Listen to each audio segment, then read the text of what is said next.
Je vous entends pas, plus fort que ça, plus fort, plus fort, plus fort.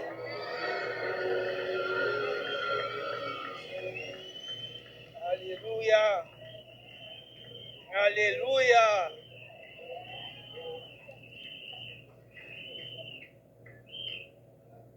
Amen.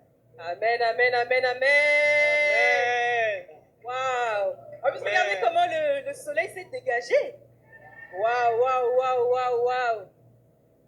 Ah, maintenant, on va juste s'asseoir un tout petit peu. On va prendre une superbe nourriture maintenant. Alléluia. Alléluia. Je vais demander à tous les enfants d'arrêter de jouer sur les châteaux gonflables. Je vais demander aux amis de la cuisine d'arrêter un peu tout. Et je vais inviter tout le monde à venir prendre les chaises. S'il y a des chaises vides, venez vers l'avant, venez vers l'avant, venez vers l'avant. On va passer un temps dans la parole de Dieu. Alléluia. On va tourner nos cœurs vers le Seigneur. Regardez, on a des nuages toute la journée quand c'est la parole, le soleil vient. Alléluia. Amen. Je m'attends à une parole qui va nous bouger aujourd'hui. Nous attendons à une percée dans le ciel. Alléluia. Jésus est bon. Jésus est bon. Amen. Jésus est bon. Ok. Alors je vais inviter l'orateur du jour. Je vais inviter l'apôtre Marcelo Tunasi. Est-ce qu'on peut acclamer le Seigneur pour l'homme de Dieu qui nous a envoyés? Alléluia. Nous sommes vraiment honorés de sa présence. Nous sommes vraiment honorés que le pasteur Marcelo puisse apporter une parole aujourd'hui. Donc, comme nous l'avons dit, il vient de très loin. Donc, habitant à Kinshasa, il nous a honorés et nous croyons qu'il va nous faire du bien. Nous croyons qu'il va être l'instrument de Jésus.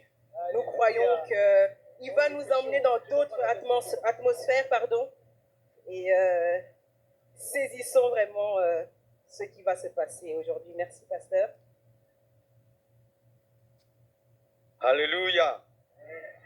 J'aurais jamais cru qu'un jour je viendrais en Belgique pour prêcher à côté des trains. Alléluia. Il y a toujours une première fois dans la vie. Amen. Bénis ton voisin. Dis-lui que Jésus t'aime. Et il a un plan merveilleux pour toi. Il a un message d'espoir pour toi. J'ai un message d'espoir pour quelqu'un. Alléluia. Nous allons prier le Seigneur.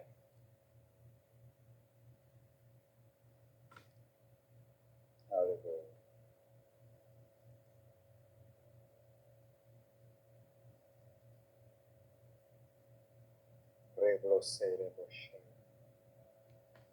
Il bénit encore. Le temps des miracles n'est pas passé.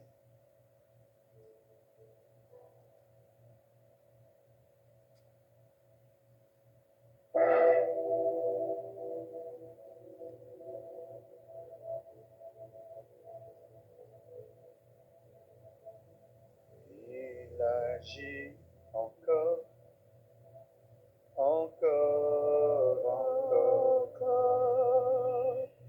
Il agit encore.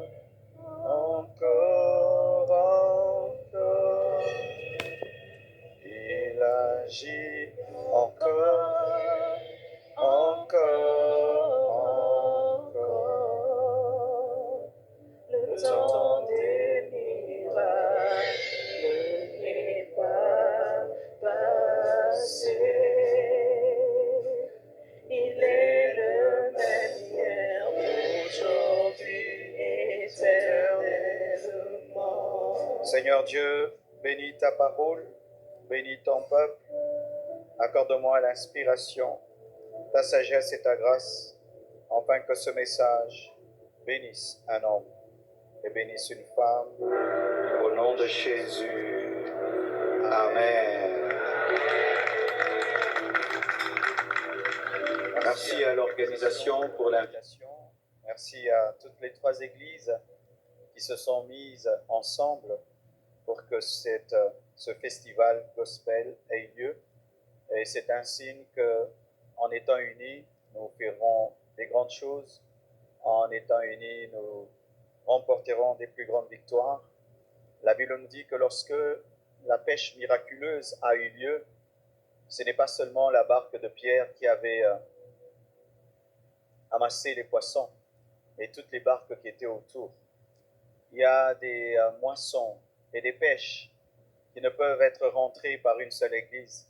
Il faudrait que toutes les églises se mettent ensemble pour que la pêche miraculeuse ait lieu.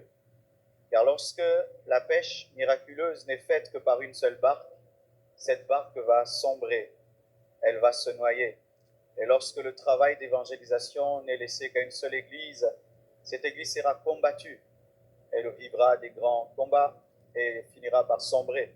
Et lorsque les églises se mettent ensemble pour prêcher le nom de Jésus, alors nous partagerons les victoires et les combats. Et j'encourage cette vision. Continuez ainsi l'année prochaine encore, et l'année prochaine encore, et jusqu'à ce que Jésus reviendra. Que Dieu bénisse, prenne le compte. J'espère que j'ai bien prononcé. Je me croirais à Kinshasa, je brûle sous le soleil. C'est bizarre. Amen. Nous allons lire la parole de Dieu dans Romains 3, versets 23-24. Car tous ont péché et sont privés de la gloire de Dieu.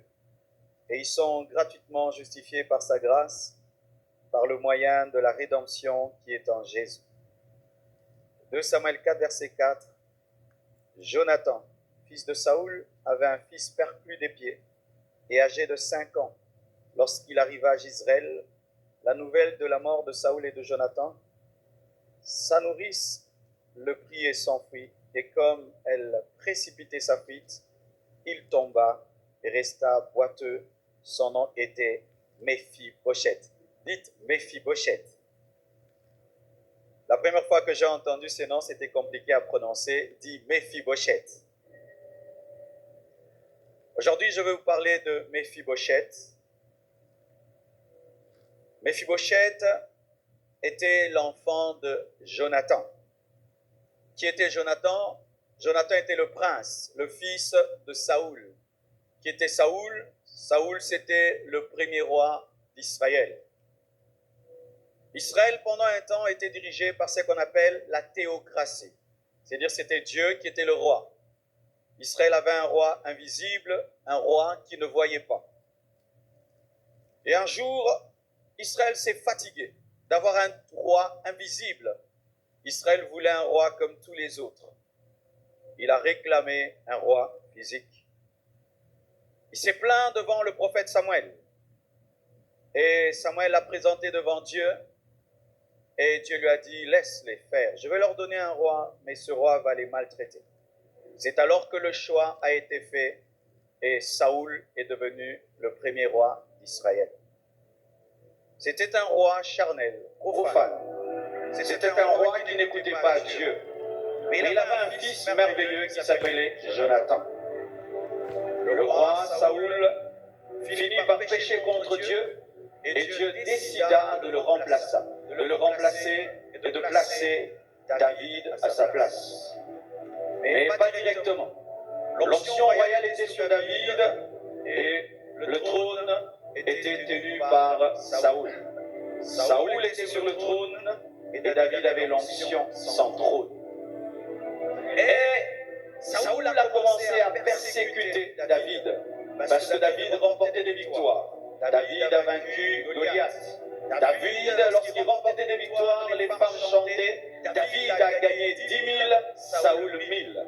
Pris de jalousie, Saoul a commencé à persécuter David. Il avait même décidé de le tuer. Mais quelque chose s'est passé entre David et Jonathan, le fils du roi. Un amour intense. On dit que l'amour que David avait pour Jonathan, que Jonathan avait pour David, dépassait l'amour qu'un homme peut avoir pour une femme. Ils étaient vraiment très, très amis.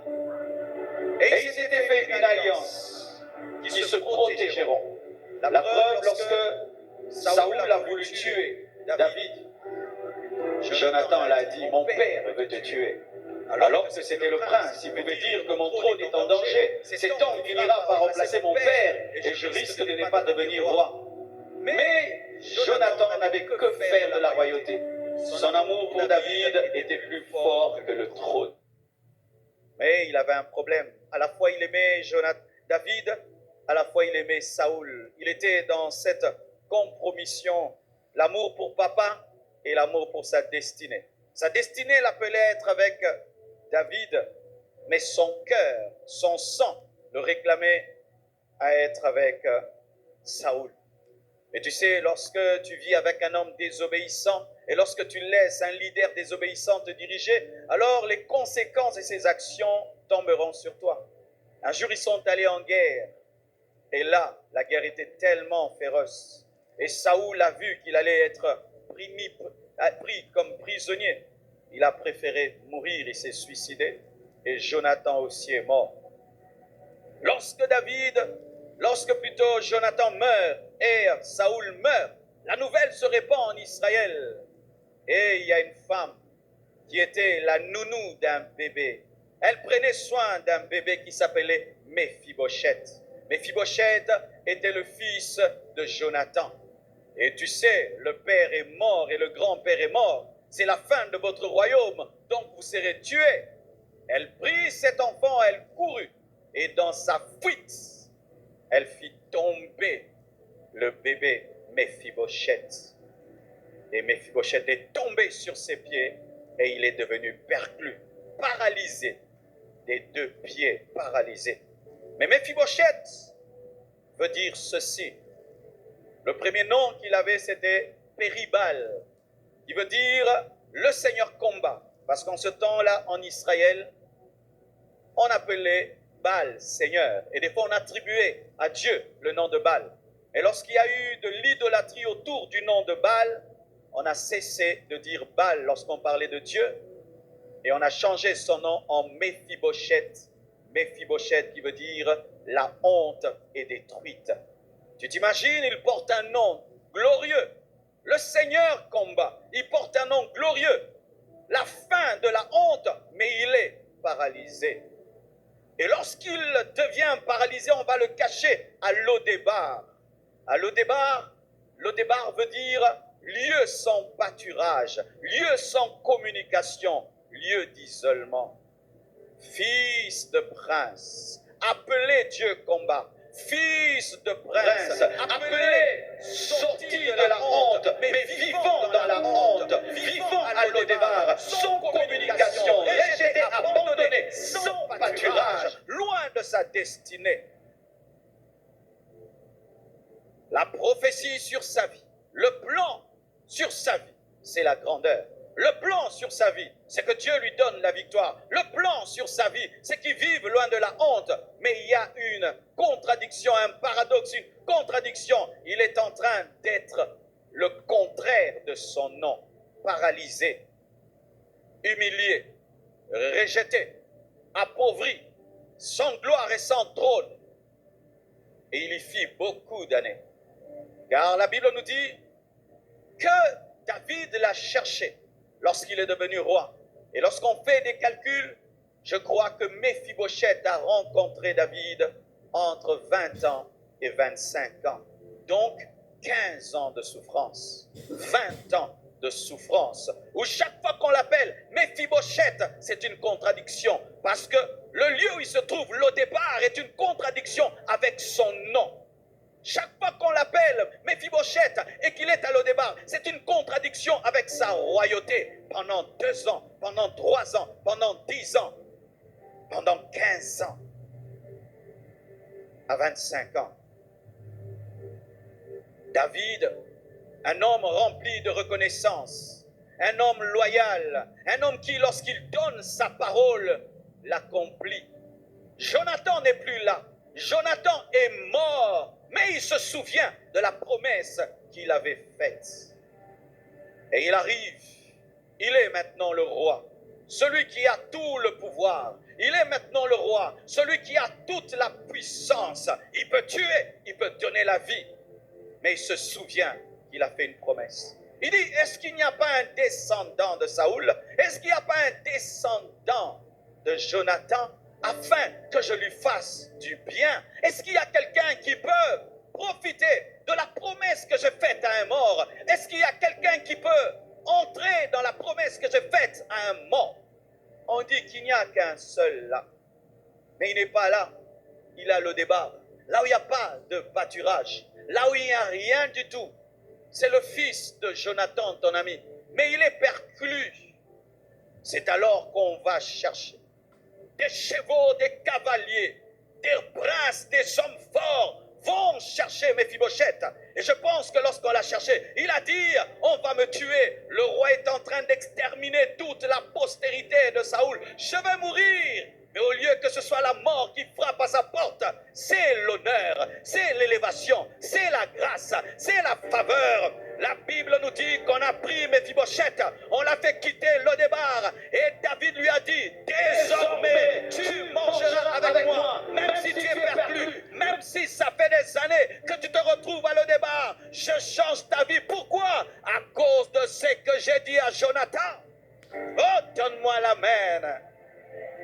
Oh, j'aimerais donner un message d'espoir à quelqu'un. Ta situation finira par prendre fin, même si ça fait 10 ans, même si ça fait 3 ans, même si ça fait 20 ans, même si tu te retrouves dans l'isolement, même si tu es exilé, même si tu es pauvre, même si tout est difficile, même si tout est compliqué.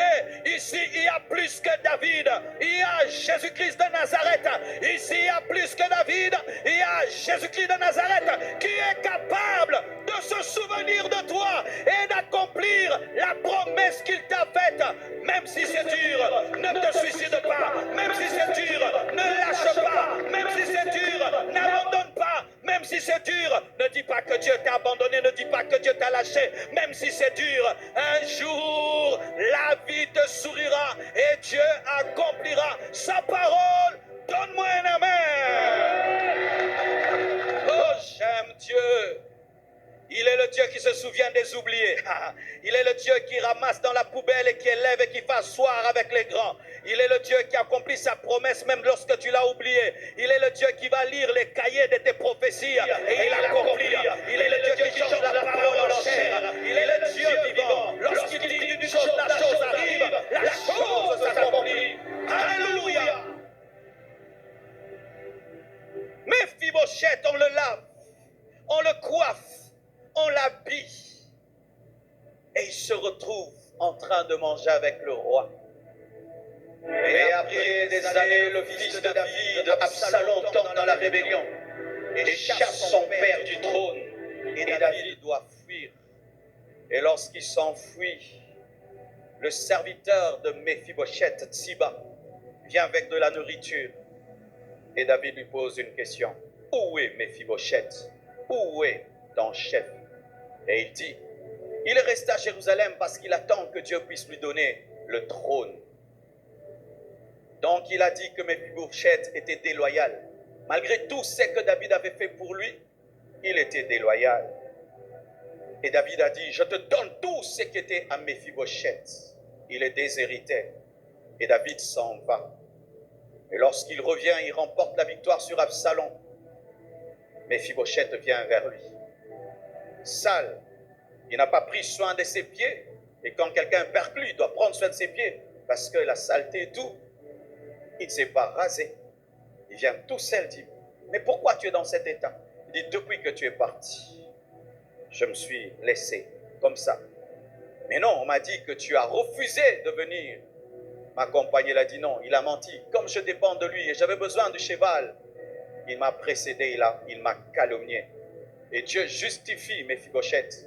Et David dit, je donne la moitié à Tsiba et je te donne la moitié. Et quand il commence à régner, les problèmes viennent. Les Gabaonites arrivent et ils disent, Saoul nous a fait du mal, il a voulu nous exterminer. Pour que la malédiction quitte Israël, il faudrait que 7 fils de Saoul meurent. Et il fallait prendre parmi les fils et parmi même et prendre Méphibosheth. Mais lorsqu'il fallait prendre parmi les fils de Saoul, on prend un autre homme qui s'appelait Méphibosheth, qui était l'oncle de Méphibosheth, et on le tue. et Méphibosheth vit. Pourquoi ça? Pourquoi ça? Parce qu'un homme a promis à un autre homme, pendant qu'ils étaient jeunes, je te protégerai, je prendrai soin de toi, je t'aime plus que moi-même. Et lorsque cet homme est mort, cet amour a continué jusqu'à protéger un homme qui n'était pas présent, un homme qui était dans la honte, un homme qui n'avait que comme gloire son nom. Mais cette promesse l'a protégé. Ce mort, son père, Jonathan, à cause de l'alliance qu'il avait faite avec David, l'a protégé. Vous savez, mes frères, l'Ancien Testament a été écrit afin de servir de pédagogue et nous enseigner la grâce. La relation entre David et Jonathan représente notre relation avec Dieu au travers de Jésus. Jonathan symbolise Jésus et David symbolise le Père et Méphibosheth symbolise l'homme que tu es, l'homme que je suis. Le Père et le Fils ont une alliance. Quiconque croit au Fils sera pardonné par le Père. Quiconque vient au Père au travers du Fils sera justifié. Quiconque croit au Fils reçoit le salut. Ainsi, lorsque Méphibosheth vient au-devant de David, ce n'est pas lui qui compte, mais c'est Jonathan qui compte. Et lorsque tu viens auprès de Dieu, tu dois venir au travers de Jésus-Christ de Nazareth, parce que l'alliance n'a pas été faite avec toi, elle est faite avec Jésus, et toi tu profites de l'alliance. Quels que soient tes péchés, quelle que soit ta maladie, quels que soient tes péchés, quelle que soit ta situation, si tu crois au véritable Jonathan, tu crois au véritable Jonathan, Jésus-Christ de Nazareth, le Père te pardonnera, le Père te recevra, le Père te libérera, le Père prendra soin de toi. Donne-moi un amen. L'effort de Méphibosheth, c'était seulement d'être en Jonathan. Et s'il est en Jonathan, il reçoit la grâce de David. Et ton effort, c'est d'être en Jésus. Si tu es en Jésus, tu reçois la grâce du Père. Est-ce qu'il y a un homme ici qui veut entrer en Jonathan, qui veut entrer en Jésus? Et si tu entres en Jésus, le Père te pardonnera, le Père te libérera, le Père te guérira, le Père te restaurera, le Père te donnera la vie. Si tu entres en Jésus, oh, donne-moi la main. Et j'aimerais dire aussi à toute personne ici qui traverse des moments difficiles, tu es un chrétien et d'autres tu ne l'es pas, mais tu traverses des temps d'abandon. Tu as des moments d'infirmité. L'infirmité, ce n'est pas seulement manquer des jambes. L'infirmité, des fois, c'est manquer l'argent, manquer des amis, manquer un mari, manquer une femme, manquer des enfants, manquer. Pendant que les autres sont forts, toi tu es faible. Pendant que les autres ont, toi tu n'as pas. J'aimerais te dire une chose. Ne touche pas la magie. Ne cherche pas le diable. Ne vole pas. Ne détruis pas. Cherche Jésus. Cherche Jésus. Cherche Jésus. Il te cherchera même à l'au-départ. Même dans ta souffrance. Il transformera ta vie. Donne-moi un amen. La grâce te donnera ce que tes efforts ne peuvent te donner. Car il y avait des hommes qui avaient les deux pieds mais qui n'ont jamais mangé avec le roi. Mais Méphibosheth, malgré qu'il était perclus, mangeait avec le roi. J'aimerais t'annoncer que là où tu n'as pas de pieds, Dieu te donnera des pieds. Là où tu n'as pas la force, Dieu te donnera la force. Là où tu n'as pas de capacité, Dieu te donnera des capacités. Là où tu ne peux pas, Dieu te rendra capable. Dieu te rendra capable. Dieu te rendra capable. Dieu te donnera la force. Et lorsqu'on te calomniera, il te justifiera. Et est-ce qu'il y a un homme qui est calomnié ici? On a menti sur toi, que tu as volé mais tu n'as pas volé. On a menti sur toi, que tu as menti mais tu n'as pas menti. Il y a le juste juge, il y a le Dieu vivant qui te justifiera. Personne ne te ravira ce que Dieu t'a donné. Personne ne te déplacera du lieu où Dieu t'a placé. Personne ne détruira ce que Dieu a investi en toi. Quelles que soient les manœuvres de Timor, Méphibosheth a gardé l'héritage. Oh,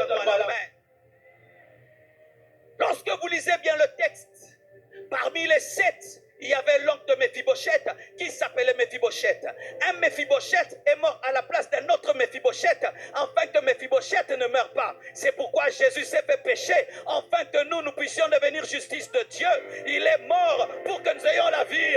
J'aimerais te dire qu'un sacrifice a été donné pour que toi tu vives. Quelqu'un est mort à la croix pour que tu vives. Quelqu'un est mort pour que tu aies la vie. Quelqu'un t'est dépouillé pour que tu sois revêtu. Oh, merci Seigneur. Frères et sœurs, lorsque Méphibosheth était en train de souffrir et qu'il n'avait plus de jambes et qu'il a fait 15 ans le débat, est-ce qu'il pouvait s'imaginer qu'un jour, après les comptes, j'allais prêcher sur lui? Les souffrances que tu traverses, c'est une école pour quelqu'un. Les souffrances que tu traverses, un jour vont devenir une prédication. Les douleurs que tu as, demain ça va devenir un livre. Demain ça va devenir un livre. Les douleurs que tu... J'ai perdu mon épouse, ça fait 1 année. Et j'ai écrit ce livre qui est en train de bénir le monde. Lorsque Dieu te fait traverser la mer rouge va devenir un tapis rouge. Dieu est capable de changer la douleur en joie. Il est capable de transformer les moments difficiles en temps de force. Je te prêche la résilience. Je te prêche la résilience. Je te prêche la résilience. Lorsque tu traverses des moments difficiles, ne maudis pas Dieu. Lorsque la vie te donne des coups, ne maudis pas Dieu. Dis que ta volonté soit faite. Sers-toi de moi comme tu veux. Si au travers de ma vie, tu veux toucher un homme, et au travers de mes souffrances, tu veux écrire une belle histoire, oh Dieu, fais-le. Et voilà que cet homme qui était paralysé, cet homme qui n'avait pas de pied, aujourd'hui est devenu l'espoir de plusieurs. Combien de prédicateurs ont prêché sur Méphibosheth, mais lorsqu'il perdait les pieds, ils pensaient que c'était une malédiction. Tu as perdu ton enfant.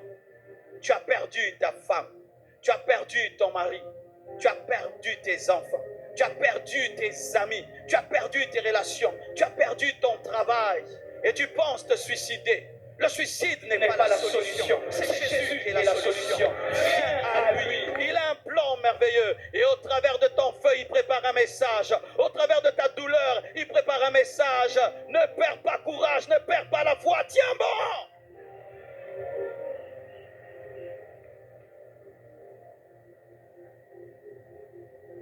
Méphibosheth, lorsque David lui a dit, on m'a dit que tu n'as pas voulu venir avec moi. Il a dit, il a menti, il m'a calomnié, je voulais venir. Mais comme lui a des pieds et moi je n'en ai pas, il a utilisé les chevaux à ma place. Il dit, je te donne la moitié, tu n'as plus la totalité. Et Méphibosheth répond, je n'ai pas besoin de tout cela. Mon bonheur c'est que tu sois vivant. Lorsque tu es touché par la grâce de Dieu, tu tombes amoureux de Dieu et tu n'es pas amoureux de ses biens.